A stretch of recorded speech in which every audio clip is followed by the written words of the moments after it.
In certain countries we have a problem with water too, because fluoride has been added to it. Fluoride is a brain suppressant and a neurotoxin that can cause cancer. It was used in the concentration camps in Nazi Germany to keep the Jews docile. After World War II, it was then added to our own drinking water, because the elite want us docile as they impose their New World Order tyranny upon us. Just the fact it was used in concentration camps to keep Jews docile and after is then put into our drinking water should be a big red flag. Fluoride is an ingredient in sarin nerve gas, rat poison, pesticides, hypnotic and psychiatric drugs. And why is this being put into our water again? We are told that it is good for our teeth. Even if fluoride was a miracle worker for our teeth, which it clearly isn't as we still have many people getting tooth decay, is it really worth it as it is so detrimental to our health? Looking at how fluoride affects the brain first, a good Harvard study was done by Dr. Joseph McCullough, who concluded that children who lived in areas with a high level of fluoride in the water had significantly lower IQ scores than those who lived in areas with low levels of water fluoridation. Children are also greatly affected by fluoride. They shouldn't even be having fluoridated toothpaste. It has been proven that fluoride damages the hippocampus, which is the part of the brain that is important for learning and memory. No wonder it's affecting the kids' IQ so much.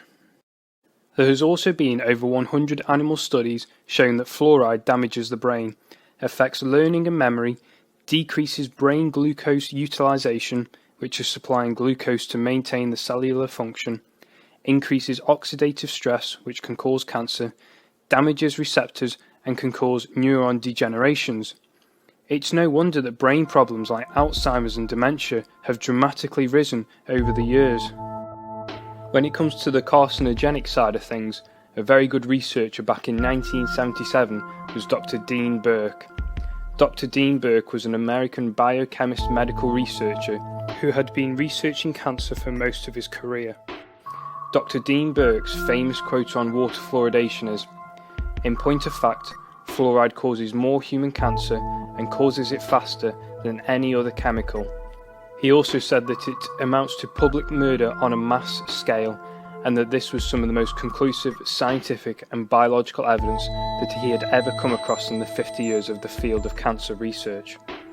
At the time of doing this video, retired Professor of Chemistry Paul Connett, who specialises in environmental chemistry and toxicology, has a lawsuit against the EPA to stop water fluoridation. You won't hear any of this on the mainstream media though.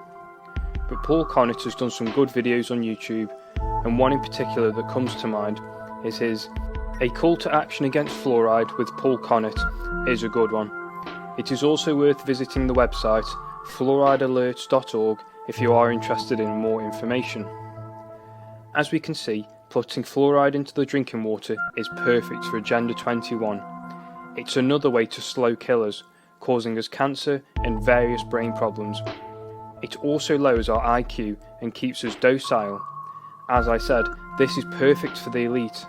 The last thing they need is a smart population that has the ability to do critical thinking, whilst the elite imposes its tyranny upon us.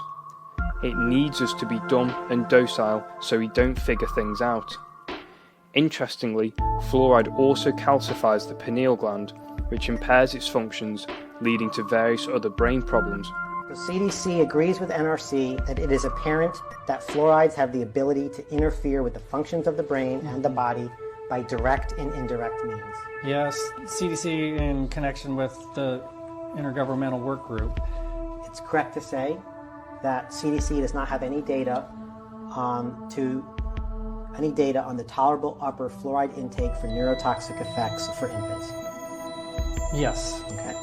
And you see how the definition also includes toddlers. Mm-hmm. So CDC does not have any data on the tolerable upper fluoride intake for neurotoxic effects on toddlers. That's true. Okay. There's been 2 studies now from the Doctor Who's birth cohort in Mexico City, and there's been 2 studies from the Canadian cohort that Dr. Lane Fear has been working on.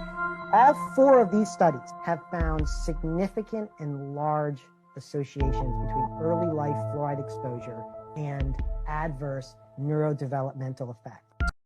Our studies involve comparing the deaths of all persons in the 10 largest fluoridated cities of the United States with the 10 largest non-fluoridated cities in the United States year by year.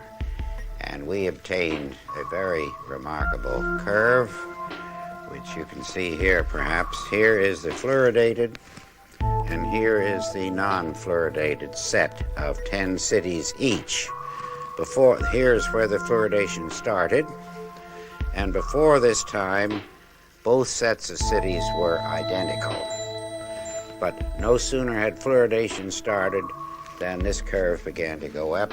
The deaths began to increase, so that this effect occurs very promptly within 1, 2, or 5 years. Now this, sir, is conclusive evidence that fluor kills because of cancer. It is one of the most conclusive bits of scientific and biological evidence that I have come across in my 50 years in the field of cancer research. Would this then, in your opinion, be the end of fluor in water, in drinking water? It should be the end, and in the United States, it should so be the end by federal law known as the Delaney Amendment, which says that anything found to induce cancer in man or animals cannot be legally put into the food or drink of man or animals.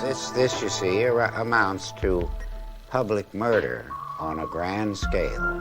It is a public crime, it would be, to put fluoride in the drinking water of people. Now, the children of this cameraman and mine, sir, take fluor. Should we stop this immediately? Well, in my opinion, if they were my children, they would not take it anymore. I can only recommend for myself, but I would suggest to you that they stop it.